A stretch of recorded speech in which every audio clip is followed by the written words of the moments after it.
Hello and welcome to the second episode of the Guildwood Review. This is a podcast of ideas, a multilingual podcast featuring guests from different corners of the world who bring you insights into the subjects that fascinate them and the subjects that they have spent years studying and gaining expertise in. The aim is to help you understand your world, to help all of us better understand the world that we live in and share. My name is Rashid Chaudhary. I'm a historian and an independent scholar, and I'm coming to you today from Guildwood, which is in Scarborough, which is in Toronto, which is in Ontario, which in its turn is in Canada. And today my guest is going to be my friend and my once upon a time student, Aditya Bhattacharjee, who is originally from Mumbai in Maharashtra in India, and is currently an assistant professor at the Rhode Island School of Design in Providence in Rhode Island in the United States. And the topic of discussion today is going to be Hinduism and Buddhism and notions of home and a lot more. Enjoy.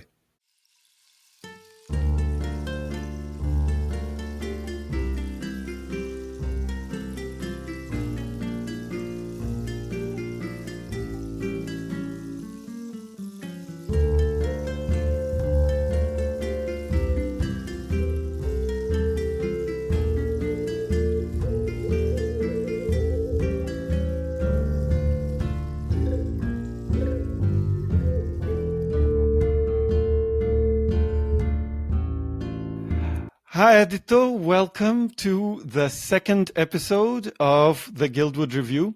Thank you so much for joining us tonight. And so my first and procedural question is, where in Toronto are you? Oh, at this moment, I'm in Etobicoke.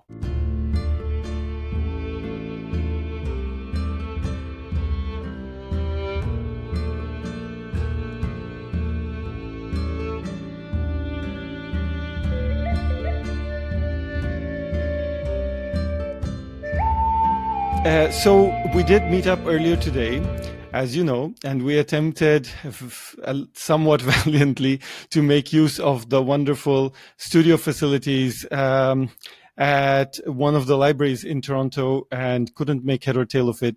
So decided to fall back on the ease of modern technology and do it this way. So even though we're located in the same city simultaneously and we did meet up in person, the interview is being conducted in this fashion online, and this may just be the easiest way to actually do it. All right. Well, Aditya, you are an expert in Hinduism, in Buddhism, in religious studies more broadly. And so I would like to begin by asking you a very broad question to begin with. This is a question that I've had to deal with some of my students, for example, at the University of Manitoba, when I was teaching Asian history to 1500 and then Asian history from 1500. Certainly the role of Hinduism and Buddhism as religions and also as sort of civilizational forces, as cultures, was prominent in what I was talking about. And I had to make an effort to define, at least for the sake of my students, what these two traditions contain and what they entail. But now I'm glad to say, I'm not the one, who is in the hot seat. I get to ask the questions. You're in the hot seat, so I get to ask you. To begin with, what actually do we understand by the term Hinduism? What is it? Oh, wow. Well, this is the hot seat. I'm trying to make it be as hot as possible.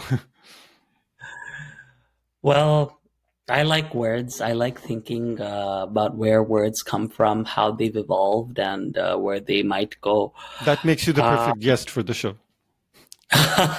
Of course. But so let's think about the word Hindu.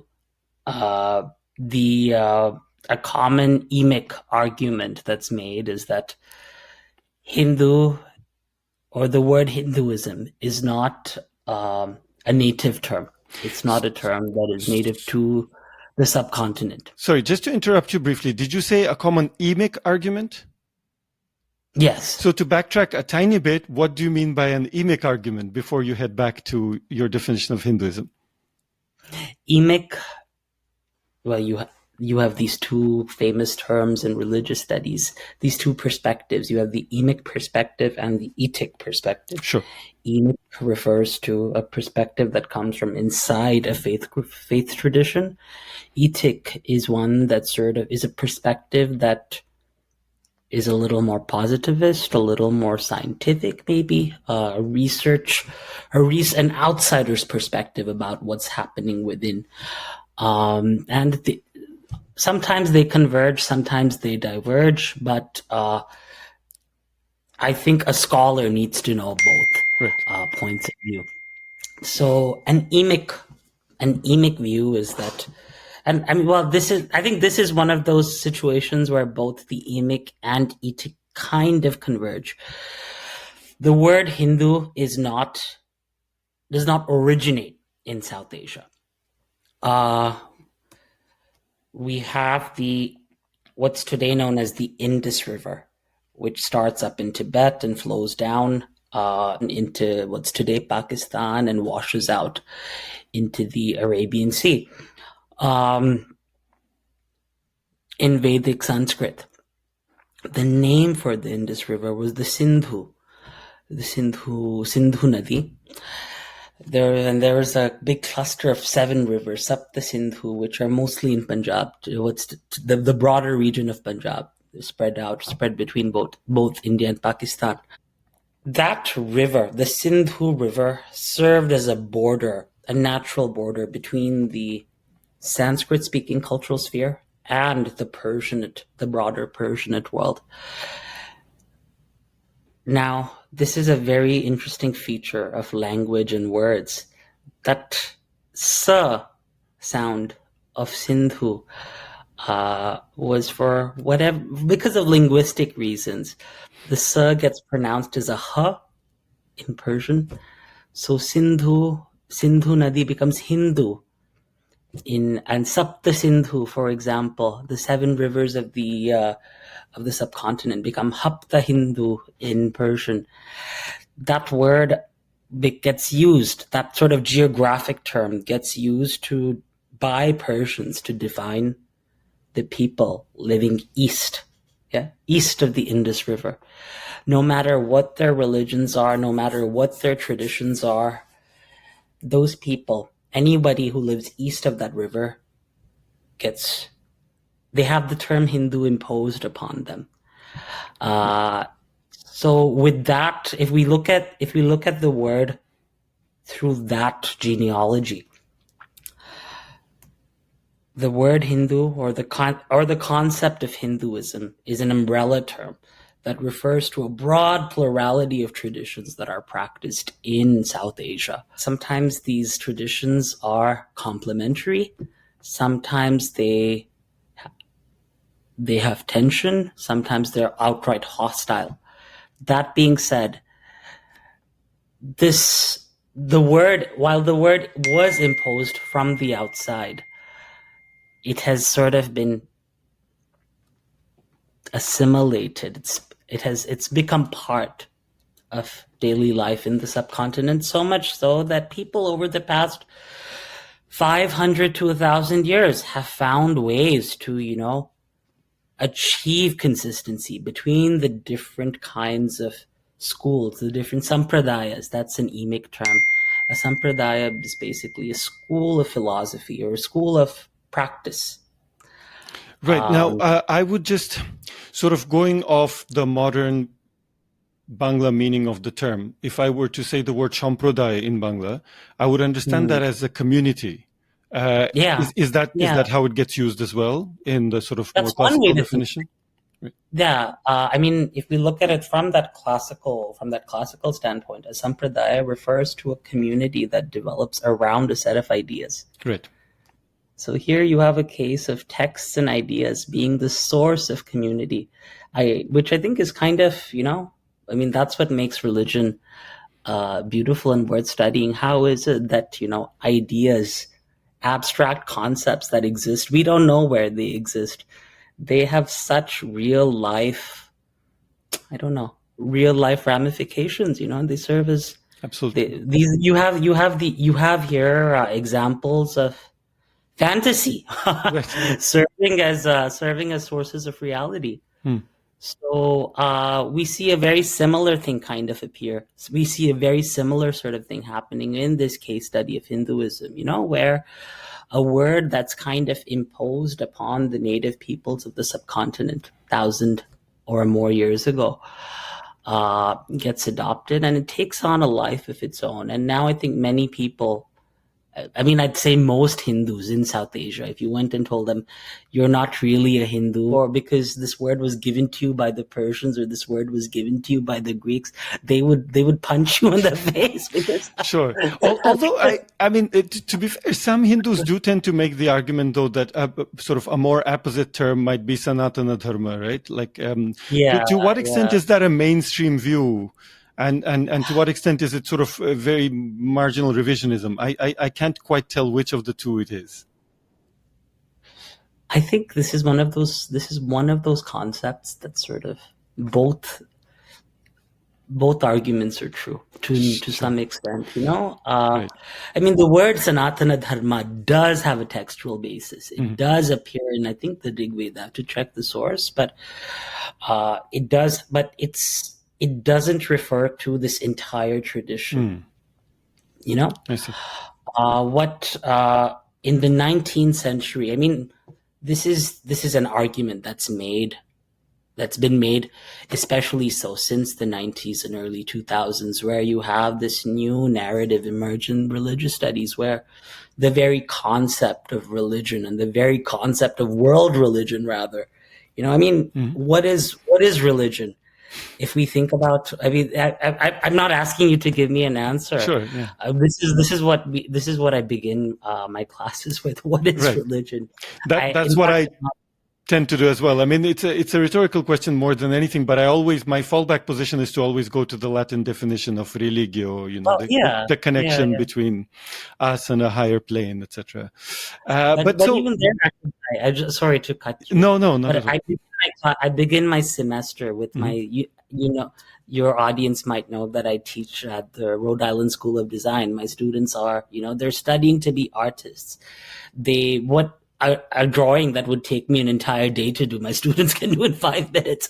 So usually in my first class, I have my students discuss this concept. What is religion?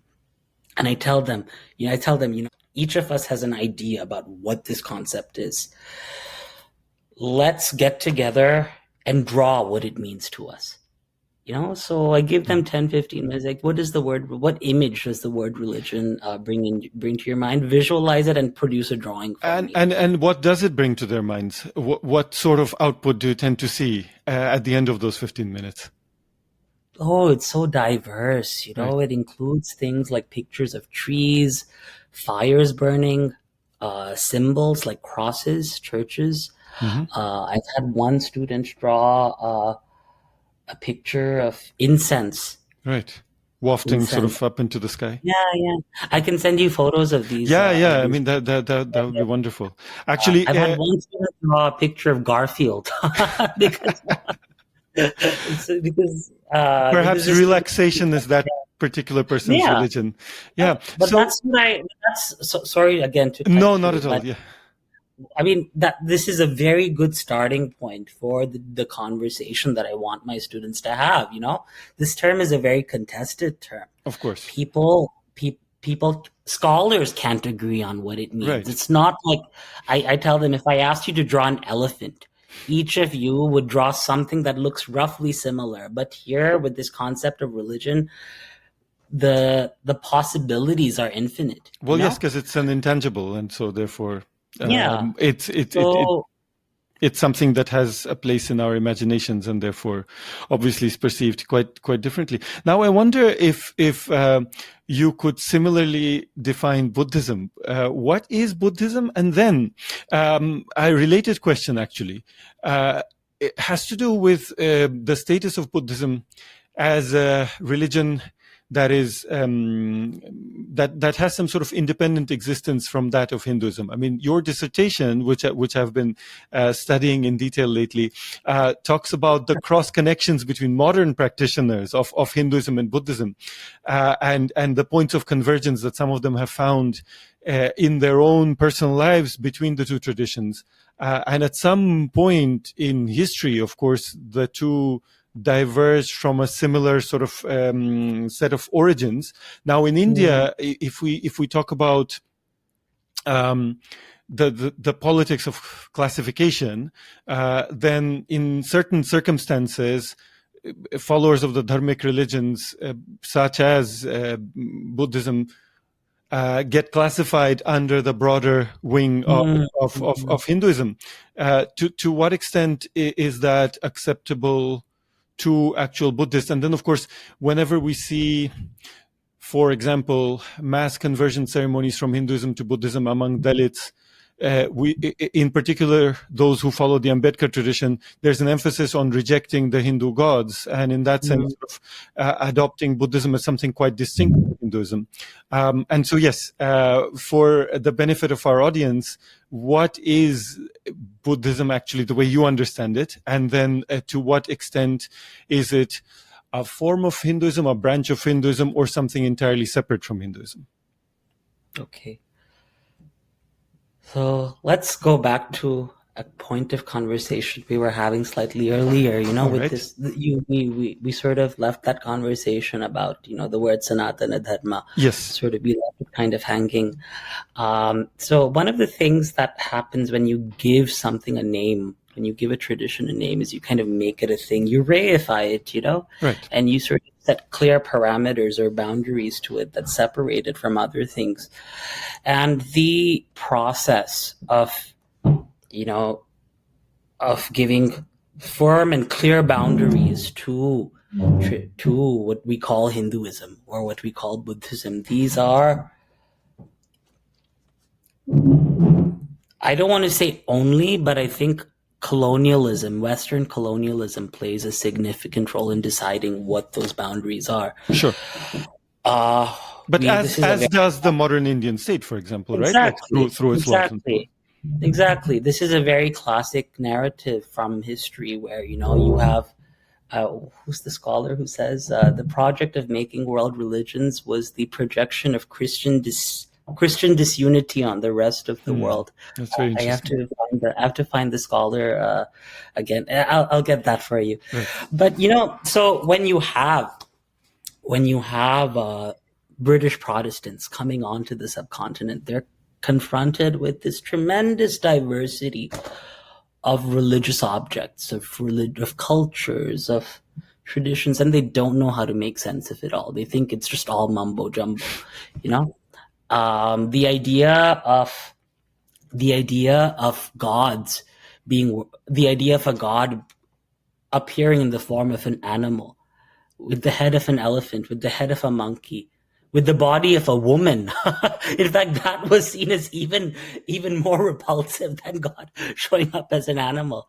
These were things that caused a lot of anxiety. Sure. In the early colonialists and in the early missionaries.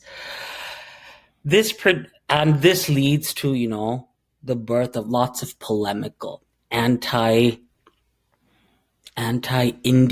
literature. This triggers a response on the other end of the spectrum where you have Hindu or South Asian, I'm not going to use the word Hindu just yet, but you have South Asian intellectuals, primarily from our homeland, Bengal. Yes. We do have primacy in some things, and this may be one of them, yes.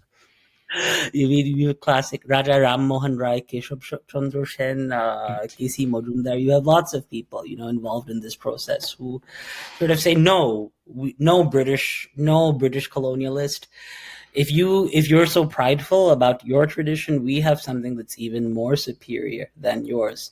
And I think this is where Swami Vivekananda is one intellectual who plays a significant role in saying, if you think your religion begins from the birth of time, our religion is eternal. Right. He takes this word, Sanatana Dharma. Right. which is a somewhat obscure term from the Rig Veda, and uses it to define this tradition. So at any rate, what this does, though, is it kind of naturalizes Hinduism, or what we now know as the traditions that we now know as Hinduism. Interventions of people like Swami Vivekananda kind of naturalize it as the sort of, what's the word I'm looking for? The kind of primordial tradition of that land. Right. No?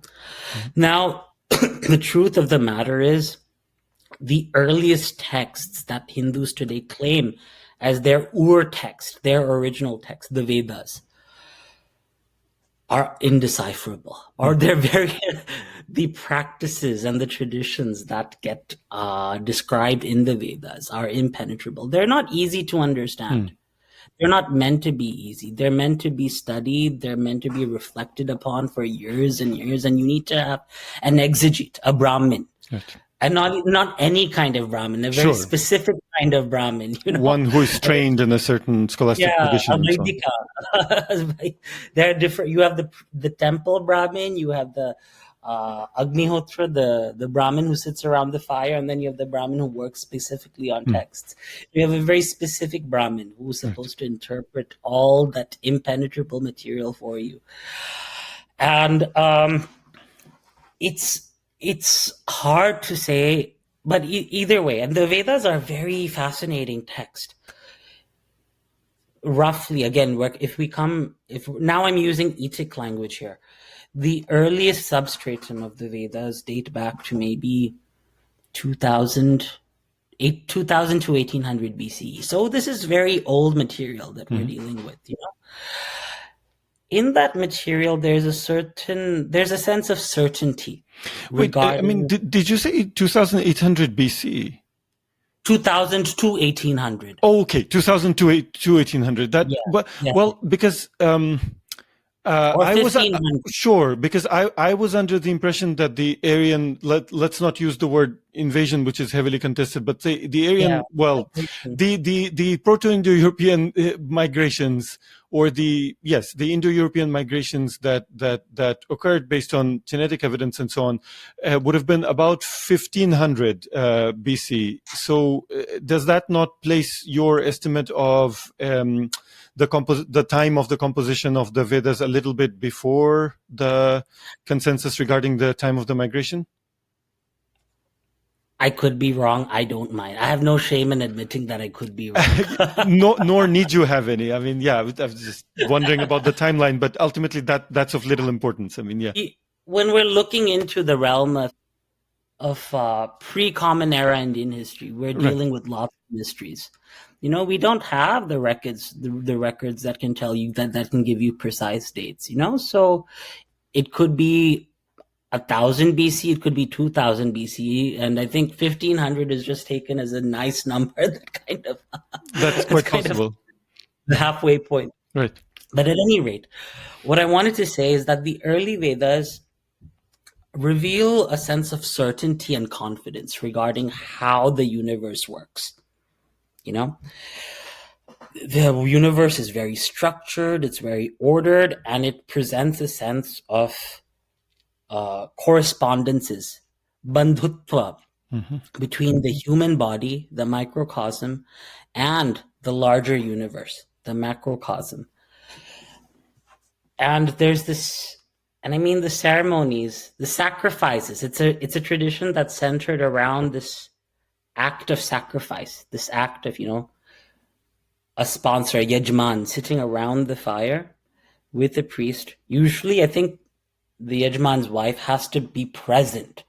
Now, the role of the yajman's wife is contested, but she has to be present, no matter what. There's a certainty that if we, as patrons, put specific offerings in the fire, it will go to the heavens. The god receives our offerings and will give us what we want.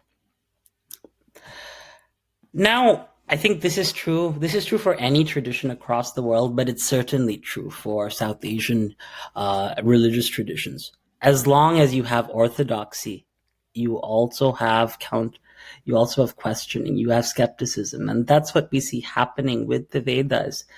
You have almost as soon as this certainty, this worldview based on certainty emerges, you have a counter worldview based on skepticism, where people start questioning and asking, does this really happen? If we put things inside the fire, does the God really consume it? You know? Right. And the Vedas themselves, as the Vedas develop, you see the sense of skepticism emerge. I mean, the Vedas, it's an anthology of many different texts. Right. The first text, the Brahmanas, describe ritual. The latter half of the Vedas, the Upanishad, describes conversations between sages and their students, where they discuss these questions. I can earn a lot. I mean, there's this one story I was listening to a few weeks ago, where you have a Rishi Yagyavalkya. He's having a conversation with his wife. Yagyavalkya, he wants to renounce the world. And that's another distinction between the early portions of the Vedas and the latter portions of the Vedas. The early portions of the Vedas outline three main goals for a person to achieve during the course of their life: dharma, artha, and kama. Dharma meaning doing your duty, artha achieving money, kama sensual gratification. During the latter half of the Vedas, you have the goal of moksha added to this list. So this trifecta becomes a fourfold list of objectives that a person must achieve over the course of their lifetimes. Sorry to interrupt you, but doesn't the addition of moksha sort of radically transform the religious tradition? It does. Because it makes it transcendent in ways that perhaps it wasn't previously. Because you're absolutely right. Because before that, religion is seen as something immanent. The gods are here. They're part of, they do live in heaven. But sure, they intervene in very real ways. Mm-hmm. And the goal, the goal is to achieve immortality by residing with the gods in those heavens. This is very similar to, an early Greek or Norse kind of mythology. Right. But as the Vedas develop, and so now we're moving from the early Vedic corpus that's around, that date 1500 BCE to say 500 to 200 BCE. Mm-hmm. You see the birth of mystical contemplation, where sages are just thinking, does this really happen? And, there's this conversation that I was listening to between a sage named Yagyavalkya and his wives. And when you say listening to, was that in the form of an audiobook or a podcast or something? Or was that an inspiration that you received? It was a YouTube video. Right, okay. It was a modern form of inspiration, I suppose. It was a famous scholar, Patrick Olivelle. He's based in Texas. He was giving a lecture on the print. But basically, Yagyavalkya is having a conversation with he has two wives. One's name is Gadgi and the other's name is Katyayani. The text says that one of the wives was only interested in worldly matters and the second wife was more religiously inclined. So Yagyavalkya is contemplating renouncing the world altogether. He wants to, he's gone through brahmacharya, the student stage. He's been a grihastha. He's kind of gone through the vanaprastha, the forest dweller stage, and now he's thinking of these 3-4 stages of life. He wants to renounce everything and become a sannyasi. Mm-hmm. So he tells his wives, he calls them, he says, "Wives, I want to renounce the world. I'm going to distribute my money among you two. Do whatever you want with it." The wife who's more interested in womanly affairs, mm-hmm, she doesn't question him. She says, "Okay, thank you," and she walks away. The second wife, she engages with him. She says, "Okay, you'll give me money, but what's the point of earning money? Will becoming rich make me immortal?" Mm-hmm. And he says, no. How do I become immortal? Asking the key questions here. Yeah, and he says, and then he gives a long discussion about how that happens, and this is where you see a full kind of bornon. What's the word? How would you translate that? A kind of outlining, Sure. an outlining of the practices and technologies and ascetic movements that a person can follow in order to achieve that sense, that feeling of immortality, that feeling of union between oneself, between the microcosm and the macrocosm. So this is where you see a radical shift in South Asian religious thinking. Right. And this shift coincides with the birth of Buddhism.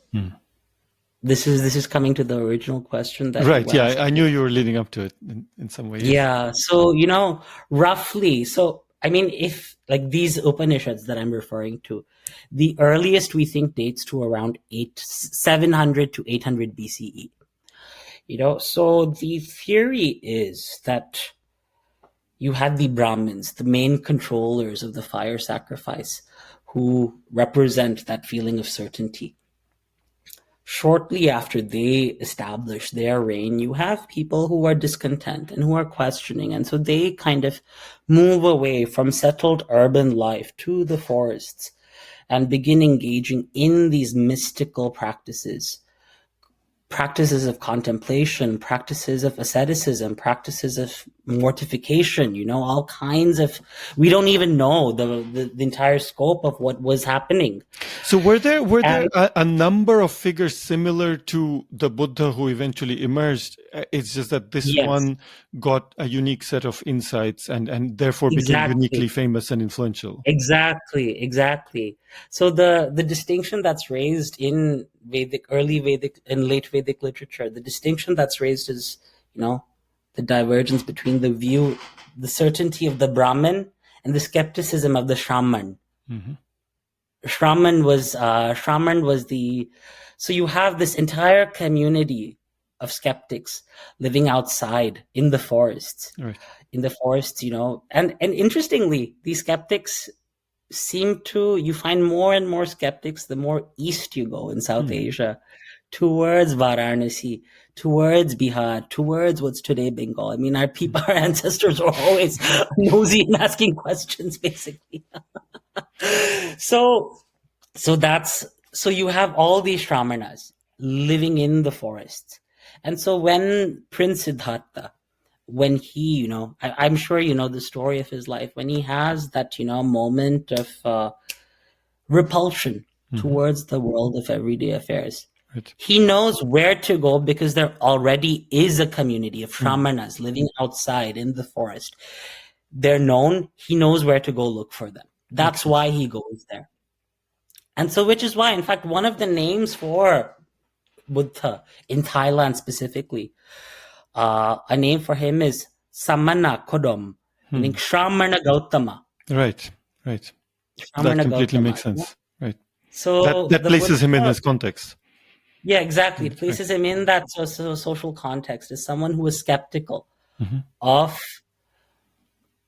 the broader Vedic worldview that was certain regarding what the person is and what the person's status is within this broader cosmos. Now, the Buddha does not outright reject the Hindu gods. He does not say that they are false. He does not say that they don't exist.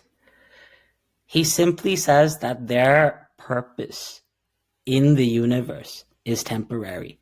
The gods also are subject to the same laws of karma, the same laws of birth, death, rebirth, the same feelings of discontent, the same feelings of suffering that every person goes to. I mean, a god can live in the highest heavens for 10 million years. But once the 10 million plus 1 year has arrived, and this god has exhausted their karma, they will come down.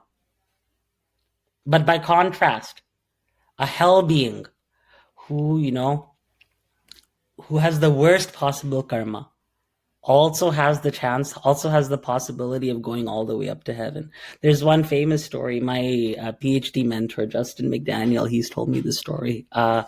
It's a Tibetan story, where there's some person, he committed some heinous crime during his lifetime, and he was sent to the Avicii hell. It's one of the lowest level. Buddhism has this. Many of my students come in thinking that Buddhism is a very rational, scientific, empirically sound religion. Then I show them these diagrams of like 10, 12 layers of heaven, and then all 7 layers of hell. And they think, oh my God, this is like Dante's Inferno. But anyhow, so there's one layer of hell in the Buddhist cosmology, where a person is basically drowned in a pot of boiling lava with millions of other hell beings. This person is drowned in there, and you have attendants who have a trishul, a trident. They hit the person on the head with that trident and push them to the bottom. So this guy, I don't know what his sin was, but he did something which brought him there. The hell attendant hits him on the head. He falls all the way to the bottom. It takes him 1,000,000 years to, pushing and shoving to come all the way to the top. He comes to the top. He sticks his head out for 1 second, and he screams the word "boo," and hits him on the head, and it goes all the way down. Another 1,000,000 years, he comes to the top. The second syllable that he screams is "da." Hits him down. Now, because the only 2 syllables that he uttered during the course of his hell life were Buddha, he moved up. Right. So that's what the Buddha says about the gods that are today considered Hindu. Sure, they can do things for you. You want money, you want your obstacle removed, you want your car, you want your hot wife, you want your whatever. The gods will give that to you, and there's nothing wrong with wanting that. But you have to recognize that desire. That it's not even, and the word. This word trishna is commonly translated as desire. But it's thirst, right? Essentially. Exactly. There's the famous Tagore song. I don't know. Do you like Rabindra Sangeet or? I mean, yeah, certainly. Well, there's that very famous Rabindra Sangeet song, "Chokhe Amar Trishna" from Chandalika. Right. I haven't heard that one, but thirst in my eyes. Yeah. Thirst in my eyes. It happens when that song occurs when Prakriti, the nature woman.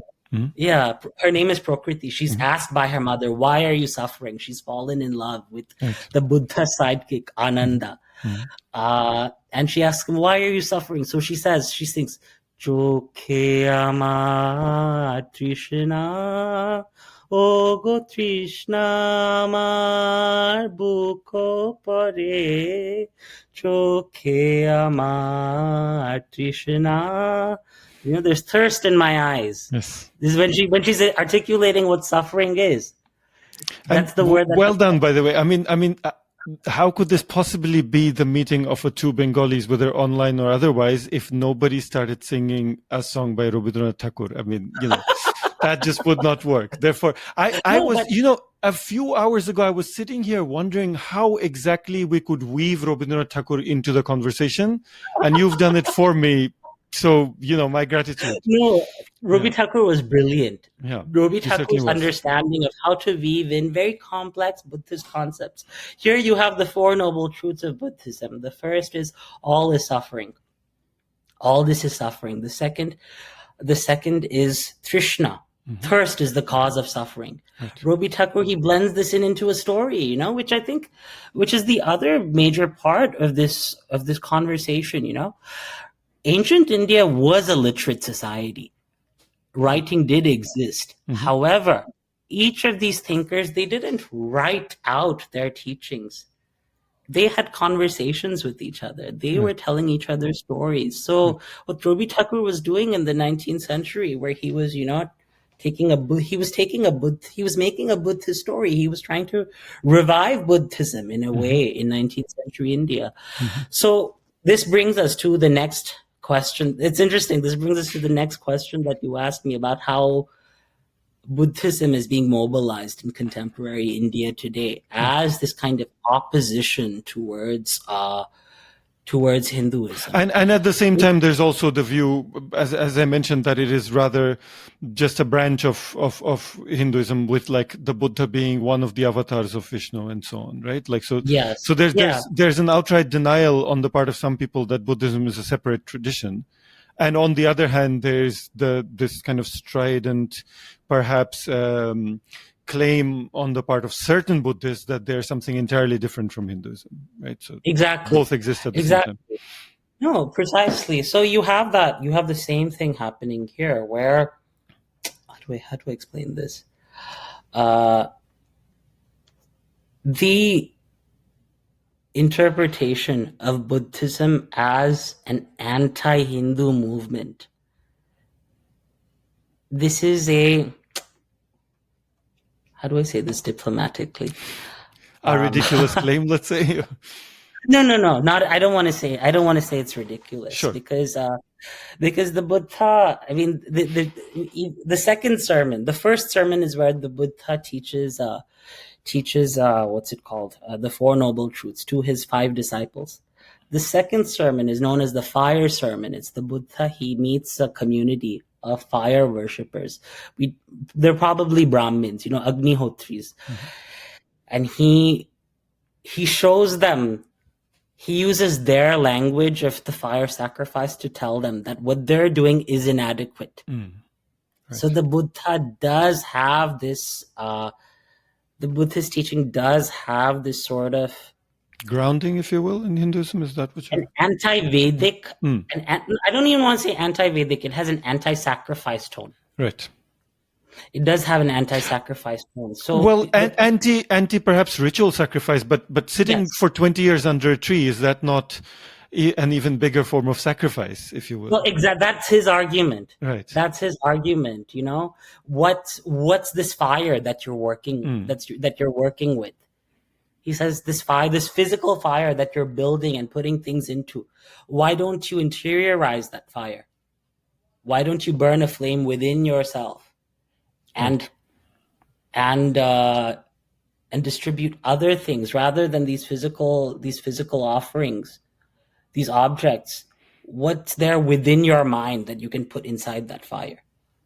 It's a very radical, very mystical sort of mystical way of thinking. Sure. And so the Buddha does have this anti-clerical stance. Mm-hmm. What happens under colonialism, under the curatorship of British Protestant administrators, is that the Buddha kind of gets homologized with classic European thinkers like Martin Luther, who is seen as, somebody who stood up against the authority of the church, or Jesus, for that matter, who goes into the temple and throws out, turns the tables. Yeah, exactly. So the Buddha gets homologized with, and he gets placed within this lineage of thinkers. And that's the image of the Buddha that certain groups of people have inherited today.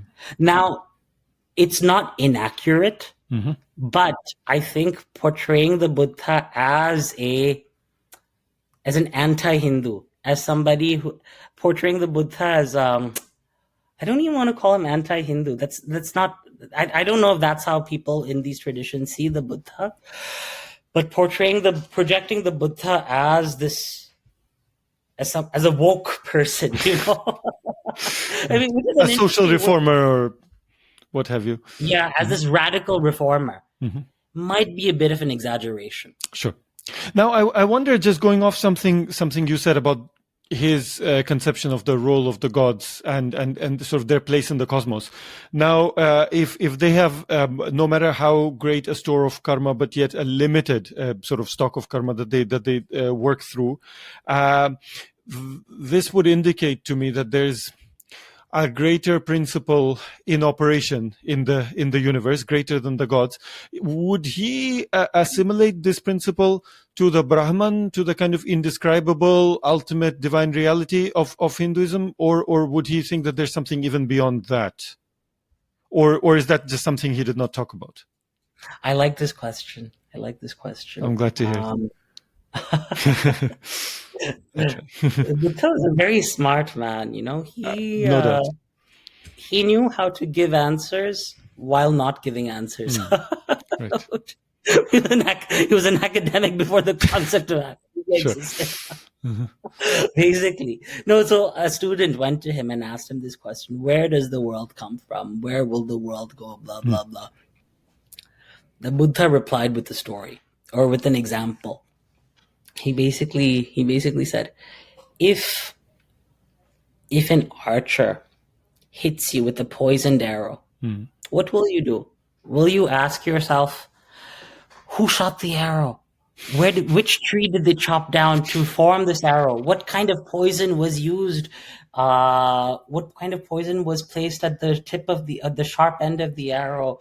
Where in the periodic table does that poison or that those chemicals come from? Or would you pull out the arrow? Yeah. Will you ask those questions, or will you run looking for an antidote, looking for a healer, for a healer who can save you? The Buddha says existing, being in the world, is suffering. You suffer when you suffer even when you aren't suffering, even when you think you're not suffering. I mean, you and I were having this great conversation now. In half an hour, whatever, the conversation is going to end. I'm sure, and we'll miss it, and we'll suffer. Yes, certainly. And we see this happen. One of my nieces calls it an Indian goodbye. I'm sure you've been. Right. Yeah. You stop at the door and you continue talking. You stop at the door. Right. Why do we do that? That's what I do with everyone. Because we were trying to postpone the suffering. That moment of departure and so on. Yeah. That moment of departure, So the Buddha says the fact that you exist is suffering ultimately. Do you want to sit and produce a PhD about what this is, or do you want to leave? That if you want to sit and produce a PhD about what it is, you're free to do that. Just don't ask me about it. Right. So I personally don't think the Buddha used the word Brahman. I don't think he himself used I don't think he himself delved into that question. I don't think he rejected the question altogether. Sure. He just didn't see himself as the professional who needed to be consulted for that issue. Right. Well, that makes sense. So if we think of this in terms of binaries, if we think of the Buddha affirming or rejecting something, we're not going to get very far. Right. We need to. How did the Buddha want to coexist with the people around him? I don't think he wanted to destroy anyone else's way of seeing the world. He just wanted to propose something else that other people could kind of look at. And this is where, you have all these traditions kind of coexisting. Sometimes they say similar things. Sometimes they say radically different things. Whatever they're doing, they're existing in the state of dynamic tension. That tension is producing new waves of thought, new waves of conversation. And this is where you see new developments within Buddhism itself, where accommodations are made for the concept of a God, for the concept of, superhuman intervention in the realm of humanity. This is where you have the development of various bodhisattvas that are popular in the Mahayana tradition. And this is the point of my dissertation. Why is it that lots of Thai Buddhists have strong beliefs in Hindu gods? Many of the people that I've interviewed told me, well, the Buddha was probably Hindu. Now, we don't know what the Buddha probably never recognized the word Hindu. Sure. and from what we know, the god Ganesha may not have been a god at that specific moment. 500 BCE, we haven't found a Ganesha statue that's that old. Right. We don't know if the Buddha worshipped Ganesha or not. But the fiction of these two traditions as being separate is a reality now. So many of my informants, they think that, well, the Buddha, he was probably a Hindu. These are the gods that he worshipped. And he never prohibited us from worshipping them. he worshipped these gods and he became a prince. He had this massive castle. He had a harem with several thousand wives, blah, blah, blah. And after all that, he became the Buddha. He didn't tell me that I shouldn't do that. so that's So I'm free to go do it, right? Yeah, this is it's what Christophe Jaffrelot calls these kinds of accommodations. He describes them as strategic syncretism. I like that. Actually, I think that all traditions in the world make these kinds of in one way or another, we probably, have these strategies of coexisting with each other. Right. So my next question perhaps is equally, let's say, maybe ingenuous, but it's something that I think at least what I'm attempting to do with it is to go to the heart of the topic, and that is, how is the divine understood in Hinduism? Hinduism, the way that we see it today, rather than in the Buddhist time. You mentioned regarding Buddhism that because there was a sort of a lack of emphasis, at least on the Buddhist part, on the Hindu divinities, then sort of alternative, sort of quasi-divine characters come into the picture with the Bodhisattvas and so on, right?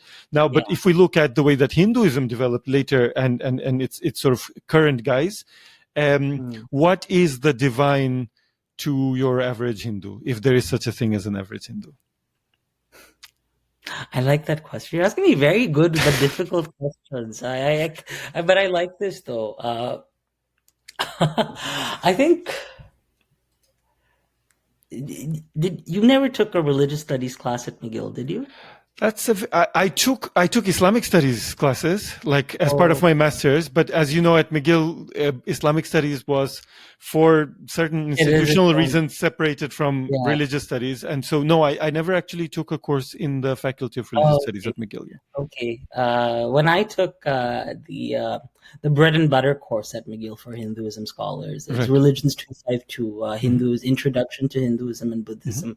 Was that by Professor Arvind Sharma or someone else? No. When I took it, it was team taught by Sheetal Sharma and Laura Breitstein. I see. Right. It was in 2008, I think, 2007, 2008.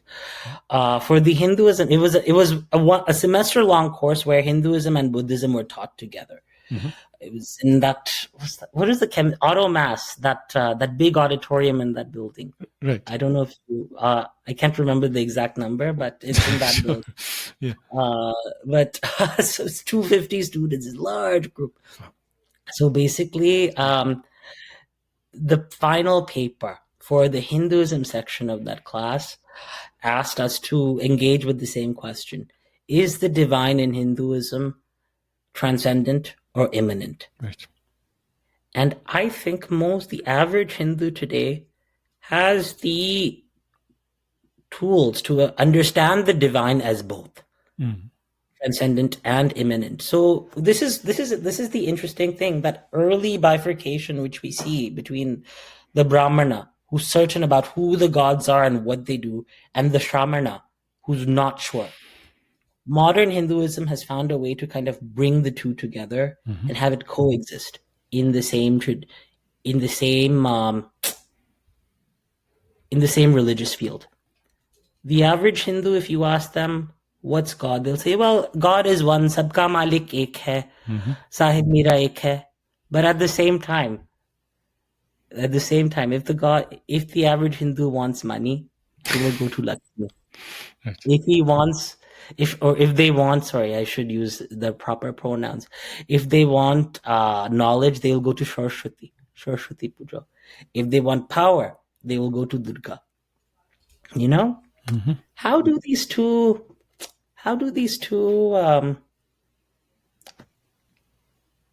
somewhat dissonant ways of approaching divinity coexist? I find that, even to go back to Rabindranath Tagore, I find it in his Gitanjali, as in, you mentioned how some of his poetry reads almost as an attempt to revive Buddhism. To me, as a Muslim, who's inclined towards Sufism, I find that a lot of his poetry just reads like classical Sufi poetry, and seems to be like very Islamic in its flavor. And of course, like his family were called Pir Ali Brahmins, right? As a kind of way of putting them down to some extent. But like there was an acknowledged sort of Islamic influence on their thinking for several generations. But what I was going to say though is that there is that idea of divine unity and transcendence of the kind that is very standard for Islam that comes through in the Gitanjali. At the same time, there is a kind of personification that we see as well, like when he says, for example, here I am sitting on the, paraphrasing obviously, sitting on the roadside, in the dust, waiting for you to ride by in your chariot. At this point, it seems more of a kind of personification, as in the image that springs to mind is not really the ineffable divine that cannot be contained in a form, but rather one of the kind of perhaps Hindu avatars of the gods, who's actually riding a physical chariot, perhaps someone like Krishna, for example, right? And so yeah, that is something. So how do you reconcile those? I mean, to go back to your own question. I have a student who wrote this really nice paper a few months ago. In the paper, the student basically wrote that all people look for a sense of comfort. We're all looking. I mean, after a certain point, at the end of the day, you come back home tired. You don't want to deal with big ideas. Right. Most people don't, I think. I think that's fair. Yeah, it's a fair assessment. I mean, I'll speak about myself. I come back home from work. I don't even want to check WhatsApp and relax, right? Exactly. I want something that's easily consumable. Yes. So, ideas of formless divinity are hard. Ideas of the ineffable, ideas of, I don't know, Nirakar, Brahman, Advaita Vedanta. I mean, they're beautiful ideas, but to process them, you need energy. You need the bandwidth, which we don't always have. That being said, how do you cultivate that feeling of the divine within those, moments of fatigue, those moments where you want something easy, when you want something cute? This is where I think the idea of a God with form comes in. And this is where, you have the practical side of Hinduism. How do I use this idea of God to function? How do I use this idea of God to be functional at this specific moment? Right. The idea of using something formless, giving form to something formless by way of a story, by way of a figure, by way of, a god with the head of an elephant, by the idea of a god with 10 hands, the idea of a god who, the idea of a goddess who has a giant tongue that sucks blood. I mean, these are forms of entertainment. They're forms of hope. They're forms of celebration. Otherwise, life would just be very boring, So I don't want to comment on the ontological. I don't want to comment on the ontological validity of these. I feel like we don't know whether these things really happened or not, and I think it's fine to not know. That being said, I don't think one needs to be seen as better than the other. I think each has its own purpose, and we as scholars need to find a way to appreciate that and just marvel at the fact that all of this is possible. Right, yeah. This brings me, তোমার এই উত্তরটা শুনে এখন এমন একটা পর্যায়ে আসলাম যেখানে তোমাকে আমার বাংলায় যেই প্রশ্নটি প্রস্তুত করেছি তোমার জন্য সেটা এখন জিজ্ঞেস করা যায় তোমাকে, কারণ তুমি যে বৈচিত্র্যের কথা বললে, মানে বিভিন্ন দেবদেবীদের বৈচিত্র্য, মানে কারো জীব বের হয়ে যায় মুখের থেকে, কারো একরকম আকার আছে, কারো আরেক রকমের আকার, কারো হাতির মাথা ইত্যাদি। তো সেটা তো হচ্ছে গিয়ে আকার আকৃতির বৈচিত্র্য। কিন্তু আমরা যদি ভৌগোলিক বৈচিত্র্যের দিকে তাকাই, তাহলে আমার আসলে একজন বাঙালি মুসলমান হিসাবে কৌতূহল জাগে। সেটা হচ্ছে যে মানে প্রায় গোটা ভারতবর্ষে অথবা উপমহাদেশে বলো, হিন্দুরা সাধারণত হয় শৈব নাইলে বৈষ্ণব হয়ে থাকে, হয় শিবকে নাইলে বিষ্ণুর বিভিন্ন অবতারকে উপাসনা করে থাকে। কিন্তু বাঙালি হিন্দুরা সাধারণত শাক্ত হয় কেন? সাধারণত দুর্গাকে কেন উপাসনা করে, কেন পূজা করে? না, বঙ্গভূমিতে বৈষ্ণব ধর্মেরও অনেক চাপ আছে।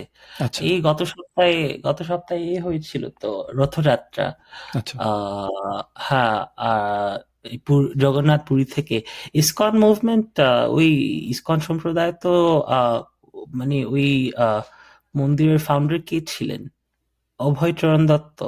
আচ্ছা হ্যাঁ, ভক্তি বেদান্ত স্বামী Prabhupada, he was a Bengali. Hmm, Chaitanya Mahaprabhu was also a Bengali. So there is মানে বঙ্গভূমিতে বৈষ্ণব ধর্মের বড় পুরনো ইতিহাস আছে।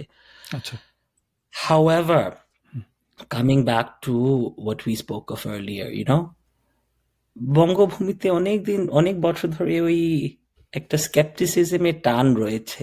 আচ্ছা How do we move beyond our certainties? How do we improve our understanding of the cosmic? And so one of the big developments that we see happen in the history of Hinduism, you move from a very patriarchal mode of understanding the divine primarily as a big set of gods towards understanding the divine as feminine. right. Interestingly, this happens east. All these skeptics seem to come from the east. Even the Buddha was From what is now was a Nepal, Bihari, right? Bihari Nepali. Right. Bhojpur থেকে ছিলেন তো ভগবান শ্রী বুদ্ধ। তো ওই দেশেই এই তান্ত্রিক সাধনা ওখানে জেগে ওঠে না, কিন্তু ওখানে তার কি বলবো, একটা বড় প্রবলতা আছে। And so I think there are a bunch of theories, a bunch of factors as to why this happens. One theory is that those parts of South Asia were integrated into the broader Indo-European mode of religiosity later. There may have been pre-Indo-European goddess cults that were later integrated. Yet, at the same time, you have lots of goddess cults from the Himalayan regions. Even in Kashmir, for that matter, Kashmir Shaivism has lots of Shakta-related traditions. How did they move from Kashmir to Bengal? This is a question that's still not answered. That means that there must have been some mode of transmission that allowed for these connections to happen. And I think the idea of a divine feminine is something that is quite relatable. I mean, especially in South Asia, বাংলাদেশের national অ্যান্থেমের নাম কি আমার শোনার, মানে মা হিসেবেই তো দেখছে দেশকে, তো it seems kind of natural in that sense. একটু প্রাকৃতিক লাগে ঠাকুরকে মায়ের রূপে দেখতে। তো some might argue that this is a primitive sort of religion. I would argue that it's just religion. This is an emotional feeling and Bengalis tend to be very emotional people. So right. I mean, it's in the Indian national anthem as well, obviously written by the same person, but Sneho Moi Tumi Mata at one point, right? So there you have that image as well. Yeah. Now, I wonder regarding the relationship of the gods to each other, if we do imagine them in their forms.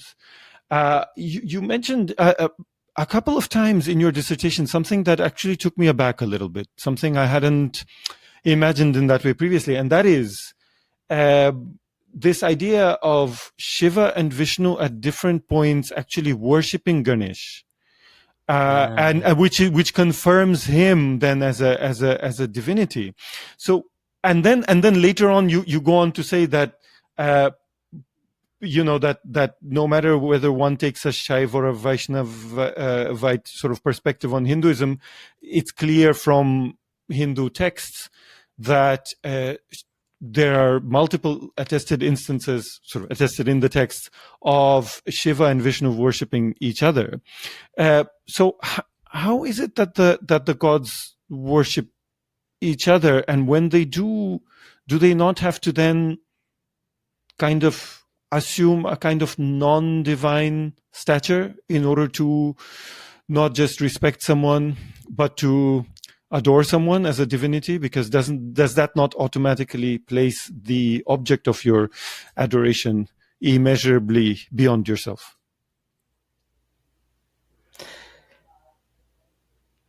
I'm going to, for a minute, I'm going to take an etic standpoint. Yeah, certainly. Yeah. The etic perspective holds that, I mean, the stories of these gods emerged during the Puranic period of Hindu history. So roughly around between the 2nd to the 12th century of Common Era.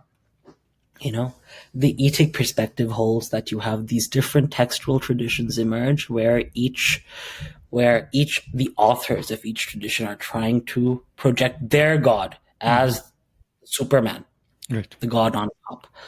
So within each Sampraday's worldview, within each textual community's worldview, it's essential to project your god as the person on top, and every other god is a subordinate.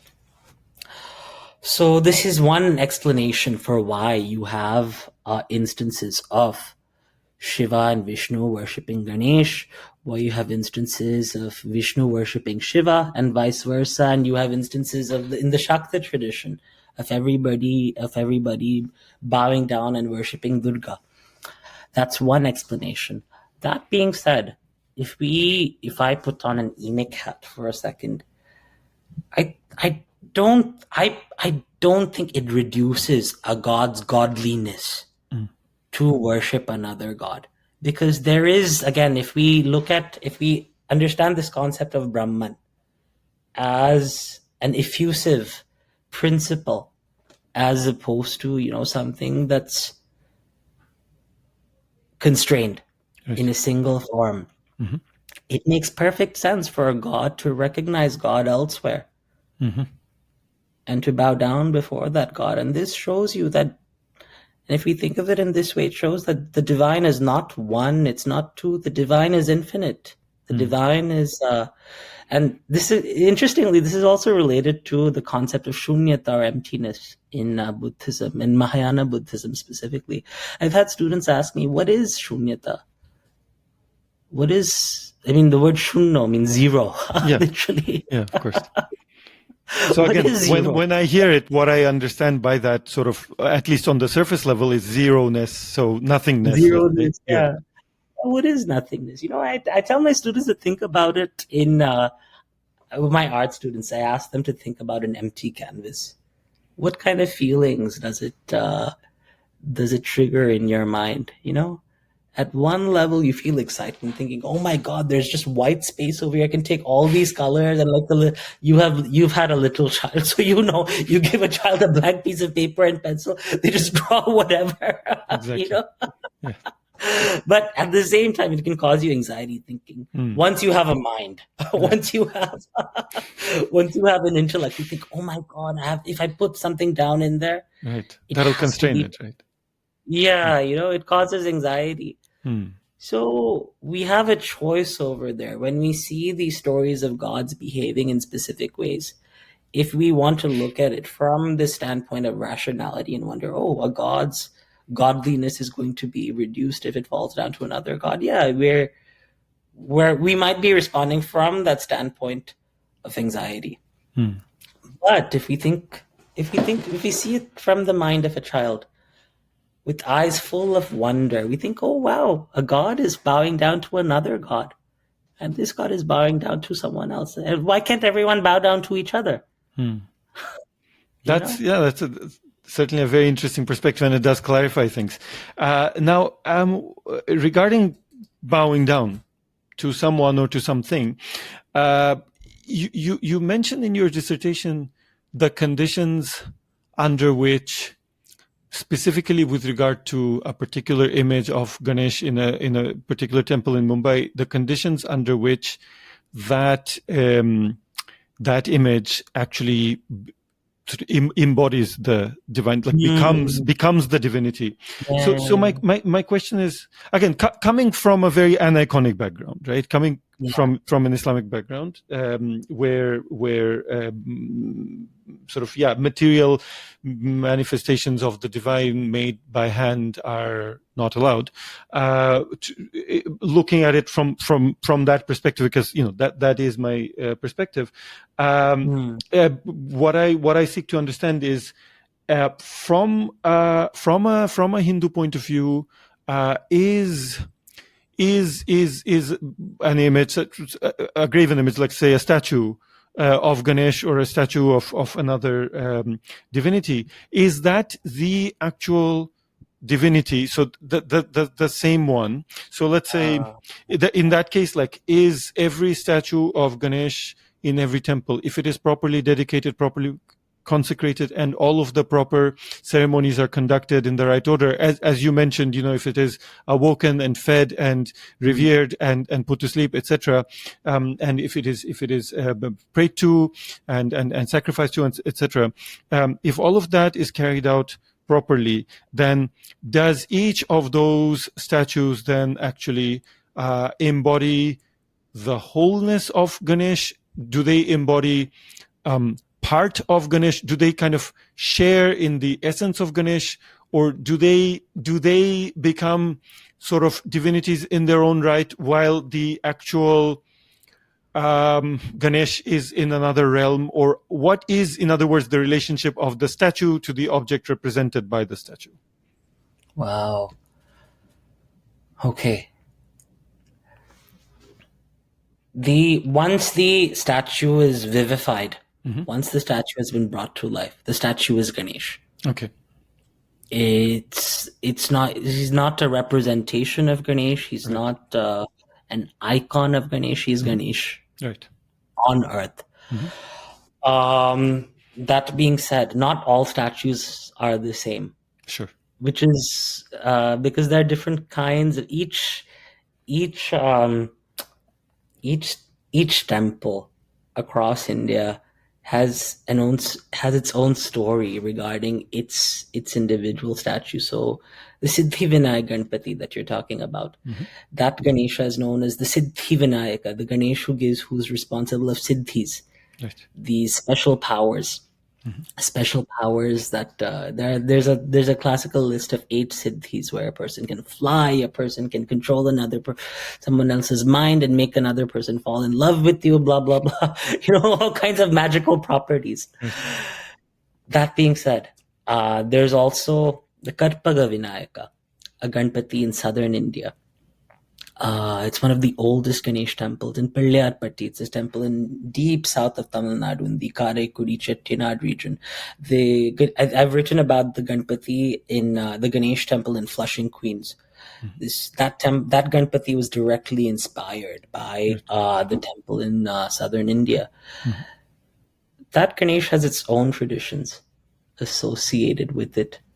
It has its own story. It has its own, what's it called? The Ganesh over there gives people a different set of goodies.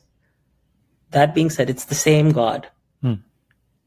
Why is that? It's interesting. It's a good question to ask. I think if you think about it, Rashid Bhai, over the course of our lives, we all occupy different roles and functions, Sure. Right now, not too long ago, I'm sure Ibrahim came to you and called you Baba or Abba. Well, he calls me Daddy, but yes, same idea. Yeah. I call you Rashid Bhai. Your students call you Professor. I don't know, whoever else calls you whatever. I mean, but when I'm in front of the classroom, I'm Professor. I don't like being called Professor, but yes. But you are that, so you have to embody that role. When I go to Bangkok, nobody knows me as Professor. They all call me Topondar Chile. That's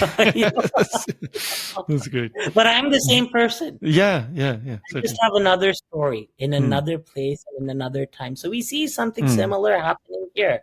Right. You do have this one God, this one Ganesh, but in one specific location, he manifests in a specific way, because that's what's the need of the community. Right. I mean, Mumbai Ganpati, Mumbai is the city of Bollywood. is the city of big money. Just right now, the Ambanis did this big wedding Right. celebration. Yeah. I keep reading about it. It doesn't end. Yeah, and Mukesh Ambani. It's no accident that Mukesh Ambani, his favorite god is that Siddhivinayak Ganpati. Right. You know. That being said, Mukesh Ambani, I'm sure he will go if he would go to the Parlyarpatti Ganpati in southern India and he'd bow down in front of it, but it wouldn't have the same emotional resonance, the same affective as the one in resonance Mumbai. for it. Yeah, so the one in the Ganpati in Mumbai, he is Ganesh. He has been, through ritual brought into life. Right. That being said, at that specific instance, he has a direct purpose that's related to the community that's worshiping him. So here, I mean, yes, at one level, the ritual brings the god into life, but what makes the god Jagrat? This is a word that people on the field use. Awakened. The Jagrat, right? Yeah, the Jagrat Murti, the Murti becomes truly Jagrat only after it receives prayers. And the more prayers it receives, the more Jagrat it becomes. And that's the specialty of the Mumbai Ganpati that we spoke to. My interlocutors have often told me, the ritual brings that into life, but it's we as devotees who keep that life strong, who keep that life force strong. So it is a two-way stream of darshan. Right. Of the devotees, the statue of the god sees the devotee, but the devotee is also seeing the god. Right, and they're kind of feeding each other power, if you will, exactly. Right? Yeah, exactly. That is very interesting indeed. Now, speaking of how, and we're kind of gradually approaching the end of the interview, and thank you so much for taking the time out of your evening, to be here with me, especially since you have to travel tomorrow. So that's highly appreciated. So you spoke of how so Ganesh as a divinity plays slightly different roles in the different communities that form around his worship, and that brings me to the notion of home as it appears in your dissertation. I mean, right at the beginning of it, in the introduction, you talk about how your parents, after their move from Mumbai to Bangkok, try to recreate the home that they're familiar with in surroundings that at that moment were still not that familiar to them. And one of the ways of doing that was to sort of introduce rituals to do with Ganesh during a festival that your grandfather used to celebrate. Now, again, when talking about home and this concept of feeling at home, you bring in the Namesake by Jhumpa Lahiri, and obviously, again, as a North American Bengali, like it's obligatory for me to have this book on hand as well. And in fact, one thing I did 10 years ago now, it's hard to believe that much time has gone by, but I contributed to this volume of a Belarusian magazine called Arche that you see here, sort of guest edited by my colleague Sergei Smatrichenko. This volume was on the concept, it says here in Belarusian, Radzima, which means native land, which is, another way of saying homeland. It's a collection of writings on that theme. And what I contributed to it was my translation from English to Belarusian of the New Yorker short story that served as the beginning of the Namesake, the earlier iteration of the Namesake, because the Namesake actually began, it ended as a movie. In between it was the novel, but before that, it was a short story that she wrote for the New Yorker called Gogol, named after, the central character in what became the book afterwards. So I felt that this was my way to add to the sum total of Bengaliness and Belarusianness in the world, if you will.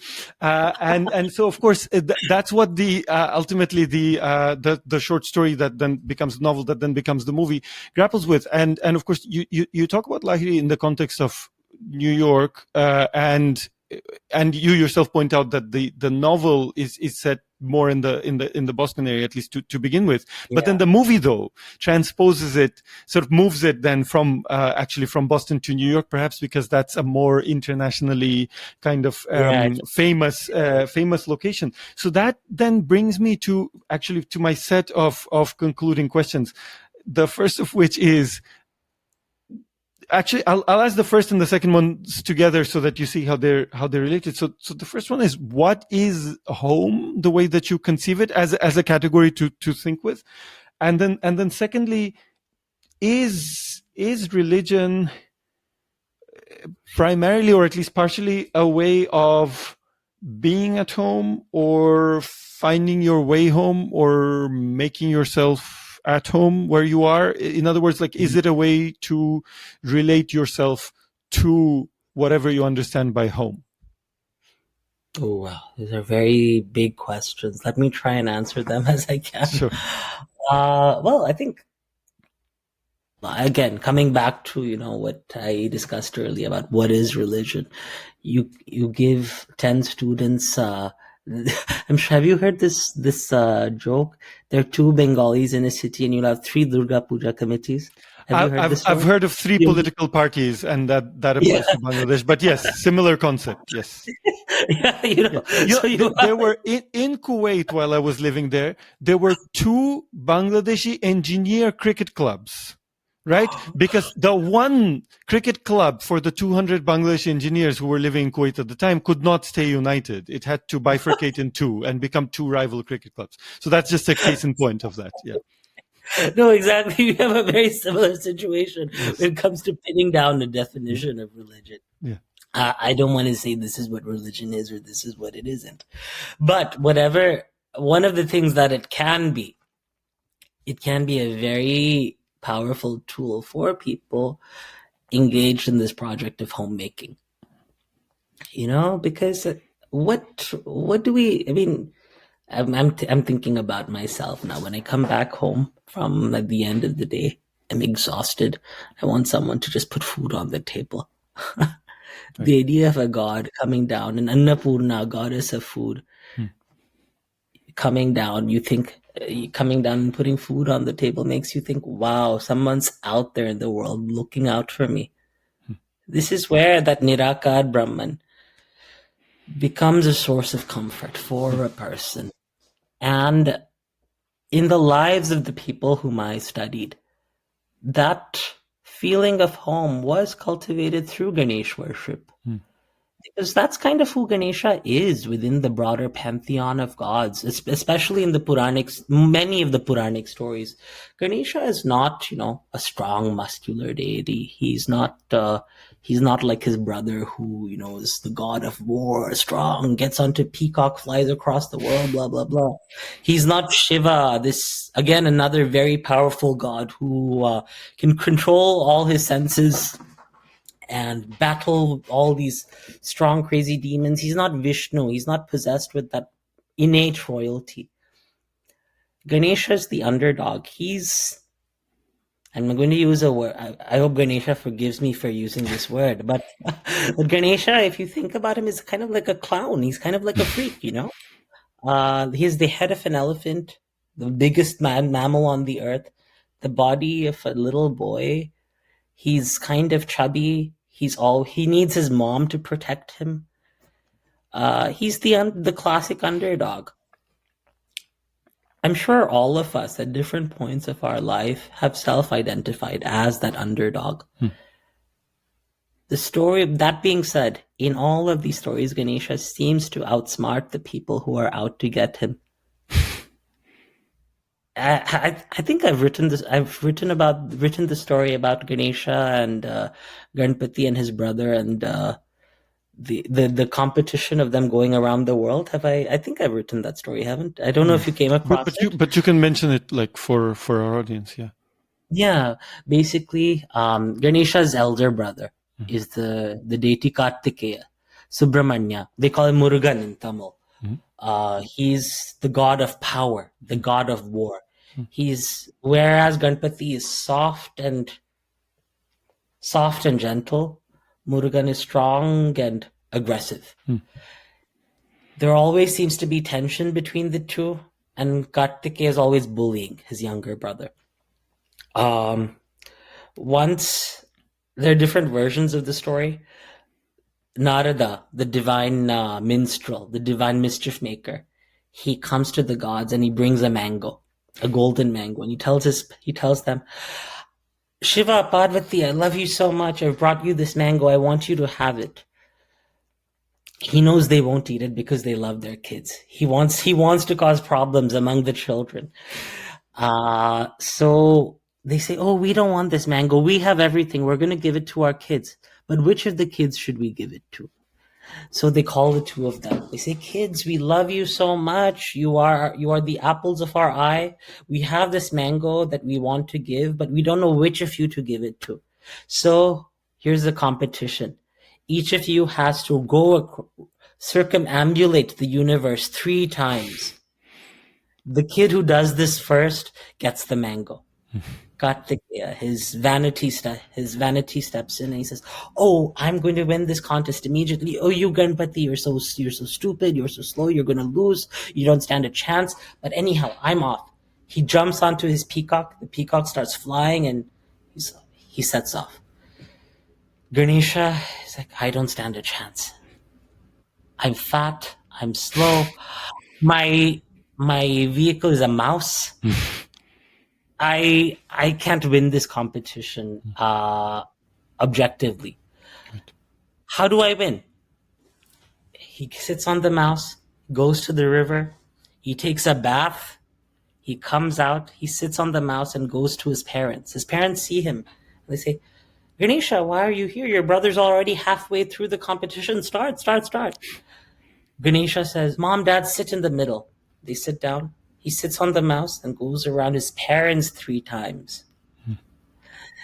Ganesha, what are you doing? He says, Mom, Dad, you are my world. Right. I'm going across you. You are my universe. I circumambulating 3 times. I've gone through the world. They love that answer. They love the cuteness, the cheekiness of that story. And they give him the mango. We're all looking for that, that sense of jugaad, that sense of like cunning, almost. Right, like shortcuts. We all want to achieve these goals, but the strenuous labor, the backbreaking labor of it.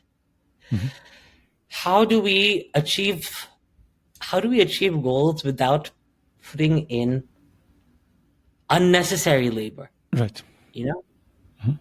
Makes sense. How do we make beautiful homes with all our limitations? Right. Yeah. This is what Ganpati kind of, symbolizes. This is why many of the people I interviewed can't imagine a home without Ganesha. And I have one interlocutor tell me that when he bought a new home, somebody said, you need to put a Ganesha statue in here just to feel like it's home. Many people will have Ganesha statues sort of just lying around. And you ask them why, do you worship that statue? They say, no, but it feels good having him there. Because Ganesha is one of those gods whom you can talk to as a peer rather than as someone whom you talk to up there. Right. He's your brother, he's your friend, he's your child, he's all these human relationships that we seek for daily comfort. Right.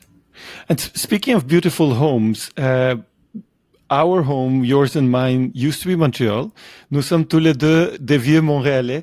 Alors, je veux te poser une question en français à propos de la communauté hindoue à Montréal, parce que je ne sais pas grand-chose à propos d'elle. Je continue d'être un membre, je pourrais dire, de la communauté musulmane de Montréal, même si j'ai déménagé et maintenant je vis entre la Turquie et Toronto.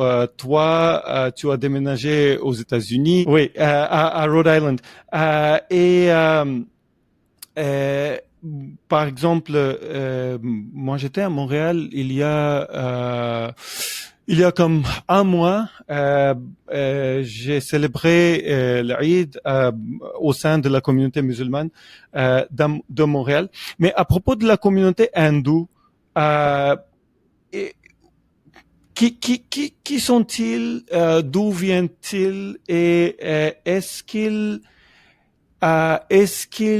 ont réussi de construire une maison symbolique au Québec ou à Montréal? Est-ce qu'ils se sentent chez eux à Montréal? L'hindouisme canadien, c'est un sujet vaste. D'après moi, si on veut expérimenter, si on veut ressentir l'hindouisme global dans son expression totale, dans son expression globale, la meilleure ville au monde où on peut ressentir ça, c'est Toronto. Ici, on peut trouver une communauté hindoue de plusieurs parties de l'Inde, mais Yes. aussi des îles Caraïbes, de Fidji, de l'île Maurice et tout ça. Euh, ça existe aussi à Montréal, mais dans une échelle, un peu, Plus petite. oui, un peu plus petit. Donc, il y a des communautés, il y a des temples hindous bangladeshis. En fait, il y a 2 ou 3 temples temples hindous bangladeshis pour les raisons pour lesquelles on vient de parler. Ouais, c'est ça. Mais Et combien de membres est-ce que ce temple-là compte chez eux? Donc, est-ce qu'on parle ici des grandes communautés ou est-ce que c'est plutôt comme quelques dizaines de personnes réunies? il y a des milliers. Ah oui, On parle, bah, dans les années 2010, oui, il y avait 20 000 Tamouls de Sri Lanka. oui, Et eux, ils avaient 3 ou 4 temples hindous à Montréal. oui. Maintenant, je pense que les chiffres ont beaucoup augmenté. J'étais à Montréal au mois d'octobre et j'étais surpris, j'étais vraiment étonné en observant l'échelle des Indiens là-bas. Il y a plusieurs restaurants indiens Bien et sûr. il y a maintenant, je crois qu'il y a 3 ou 4 restaurants tamouls, restaurants indiens du Sud à Montréal. Quand on habitait là, il n'y avait qu'un seul Tanjai. Maintenant, C'est j'ai ça. entendu dire qu'il y a 3 ou 4. Oui, Je me oui, rappelle oui. plus des noms, Oui. mais Et j'ai euh, en fait en visité un au juin avec notre ami commun Salim Bey ah, et on a mangé des idlis et des dosa et tout ça et c'était bien sûr assez rare auparavant et maintenant ça se répand. Mais une question reliée, c'est est-ce que les hindous à Montréal qui viennent, peut-être que l'île Maurice c'est une exception parce que beaucoup de gens là-bas continuent de parler ou bien le français ou bien disons une forme de français local, le patois local et donc la dynamique est un peu différente pour eux. Mais en ce qui concerne les restes des hindous, normalement, quand ils viennent au Canada, ils parlent déjà très bien l'anglais. Alors, à Montréal, est-ce qu'il y a une assimilation pour les hindous au sein de la communauté anglophone? Donc, est-ce qu'ils vivent ou habitent ou existent un peu à part de la communauté francophone majoritaire, euh, pas à cause de leur religion, mais à cause de cette appartenance à l'histoire du Commonwealth et l'héritage britannique et tout ça. je crois que oui. C'est une réponse simple, mais en même temps, je veux dire il y a une grande curiosité chez plusieurs francophones par rapport à c'est quoi l'hindouisme. But India today has the world's largest expatriate population. Right. It's overtaken China in the past year. After outside of India, the world's largest population of Indians is in the United States. I think in the most recent census, there are about at least 4 million Indians. Including the vice president, right? But yes, the potential future vice president's wife as well, but also the current vice president, yeah. India has kind of developed this soft power, and there is this cultural style of Indian chic that's kind of taking, which is also what I see. I mean, that's one of the big draws of Ganesha. He serves, India has always, even during the time of Alexander the Great, India was seen as this land of alterity, this land where mystical, magical things happen, where you have strange animals like elephants, right. Sure. So, and now with Indians sort of showing up everywhere, and not only are they showing up everywhere, they're bringing their cultures, they're bringing their foods, they're bringing some of their religious exercises in the forms of yoga and whatnot with them. So it's causing curiosity. Right. So I think that, at this very moment, for example, both in Montreal, both UQAM and UDM offer courses in Hinduism and South Asian studies. That is actually very interesting. Right. So... Because I would not be surprised by that happening at McGill or Concordia, again, because of the linguistic and therefore cultural connections. But I am somewhat surprised by that happening in the Francophone university. So I take your point. Now, I think to sort of bring us to a conclusion, I did have even more questions prepared, but we will not be able to contain all of those within one night, I think. So let's kind of draw a line somewhere soon. So you talk about the diaspora in the U.S. and so coming to the U.S. and given that about half your dissertation is about New York. Now Bangkok, I've only experienced the old airport there, the one before Suvarnabhumi. But New York, on the other hand, I've spent quite a bit of time in, not nearly as much as yourself, but some amount, at least. And I've been to Jackson Heights and so on. Those obligatory kinds of stops, obligatory to Bengalis at least, right? And so. There, so like when you talk about those places, I can picture them. So the I guess twofold question I have there regarding New York is, first of all, what is the New York of your mind for our listeners who, most of whom will not have read your dissertation the way I did. On the other hand, I do hope it'll, in the relatively near future come out as a book, and then I hope they do read it, certainly. But for now, to give them an idea of the kind of New York that you're presenting on the pages of your dissertation, right? The kind of New York where the action is happening, where these different communities are worshiping Ganesh in their different temples and so on. What is that New York that you're studying and presenting to your readership? And then secondly, how do these communities, whether Indian Hindu communities or Thai Buddhist communities and so on, the communities that you talk about in the New York context, how is it that they inhabit the sort of geography of New York and then sacralize it in their own ways? And wow. I think we can wrap up with that. That it's a big ask, but nevertheless. Within New York, most of except for one temple, except for that one site in Soho, the rest of it was centered on Queens, which is the world's most diverse place ever. Queens is the most linguistically diverse geographic space anywhere in the world. I think I don't even want to give you a number because I don't know how many languages are spoken there. But a large number for sure. Exactly. I mean, and I think you read the part where I described my journey through New York, on the 7 train. When I used to go for my field work, I'd get on the mega bus from Philadelphia. it would drop me off at Hudson Yards, which is this.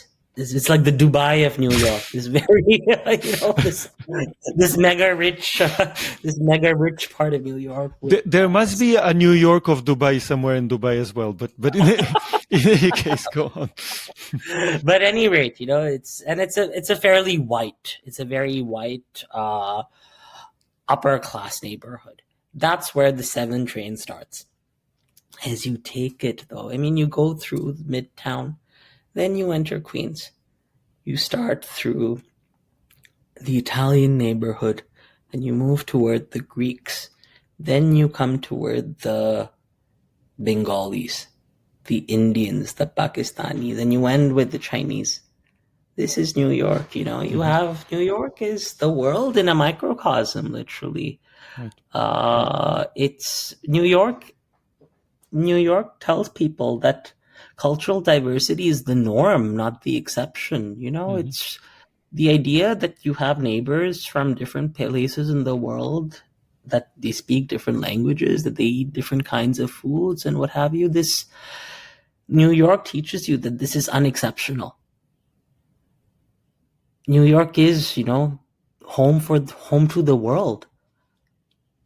And I think the fact that a god who represents home in this very intimate form should serve as a divinity for many different communities in that city just shows how many people in the world have kind of drifted to that city. Like bees go to flowers, So with all of that being said, New York is like Mumbai in that sense. It's a city of glamour. It's a city of capitalism. It's a city of business. It's a city of shopping. It's a city of food. It's all these things. But most people, when they think of New York, they only think of Manhattan.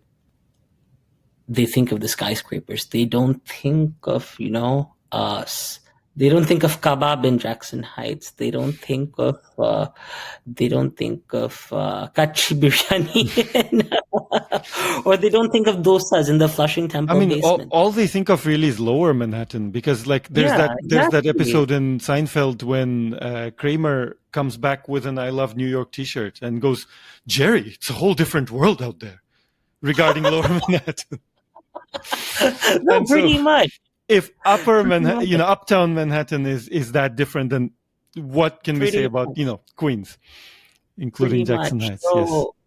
Pretty much. So that's what I wanted people to see. I wanted people to see the New York of the working class, the New York of immigrants, the New York of an enchanted New York where even the money can't exist separately from gods. So I am hoping that people who read my book come and see New York in a different light, and see it as a magical city that can be a religious place. When we think of religious cities in the world, we think of Jerusalem, we think of Rome, we think of Varanasi. Why can't we? What can allow us to think of New York in a similar way? Right. No, I certainly think of Montreal that way, again, just because of the sheer richness and richness in terms of diversity of the Muslim community there. There are 5 or 6 different Sufi orders, whose meetings I've attended, for example, in that one city, which isn't even, as you know, such a large city, right? So it kind of it sacralizes Montreal for me. It makes it seem like similar in that sense to London, which also feels like a sacred city because of its geography of sacred sites that that I can sort of drift between, on my sojourns there, and certainly we can see New York, in that kind of light as well. No matter what tradition we adhere to, and of course what you just said about the 7 train. Not only does it remind me of my time in New York, but also it really builds a connection to the last episode of this podcast, because my guest there, Ariel Godwin, and I were talking about New York as an example of urbanity and urbanness and urban design and planning in the US context, but also we were talking about the significance of public transport and where it works and where it doesn't work. So I found it in that light, given that I talked to him just about a week ago, reading your dissertation in that light, I find it very interesting how, the extent to which you just take it for granted that obviously these journeys are going to be made by subway, because how else, would you logically make those journeys, right? And so sort of in terms of urban planning, this is what I would like to see, in every major city in North America, not just in the ones where it is obvious, like in New York and Toronto and Montreal, etc. I don't know what Philadelphia, it's probably similar in Philadelphia, I imagine, not to that extent, I guess. Right, but I would like it to be as obvious in places like Winnipeg as well, that clearly you would take public transport to go from temple to temple, or on whichever kind of magical or ordinary journey you need to go. We have a common friend, Marekani. He once told me that heaven lies at the gates of Montreal. So I believe it. I mean, that's how I perceive it as well. It's like somewhere below the mountain, and if you search, you can find it, or even on certain days it feels like you don't even really have to search. It's right there. That's certainly how that city feels. I think to anyone who's lived there, like you and me, and to many people who just get to experience it for a few days as well. So that's I think we're both fortunate to have spent some of our formative years there, for sure. So Aditya, thank you so much. Merci beaucoup. Onek dhonnobad tomake for your time, for all of your really precious insights. You've really helped me certainly understand your individual perspective, but also the perspective of the religious tradition that you both study and adhere to on a personal basis. And I think that our viewers will find a lot to contemplate in what you said, and will hopefully use this discussion as a jumping off point for further research and study and analysis and so on. So thank you once again, and I will say good night.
So thank you for watching this episode. I do hope that you enjoyed it. Let me know if you have any thoughts about it by leaving a comment below. Certainly, if you did like the episode, feel free to like it on YouTube, and of course to share it with any of your friends or colleagues or other people in your lives who you think may be interested in such content. Next, of course, feel free to subscribe to my channel in order to bring it to the attention of a larger number of people. Furthermore, if you'd like to contribute to the making of this podcast, feel free to do so through Patreon. And if you'd like to buy me a coffee, you can do so through Buy Me a Coffee. If you would like to read Jhumpa Lahiri's book, The Namesake, for yourself, I will post links below explaining how you can get a hold of it. Next, if you'd like to hire me for English lessons, French lessons, Bengali lessons, or lessons in a different language, then there will be links below explaining how to do that as well. And of course, if you'd like to hire me for some sort of translation or editing or voiceover project, then I will provide a link to enable you to do that as well. So stay tuned for further episodes. Keep watching. Be well. And I hope to see you later. Take care.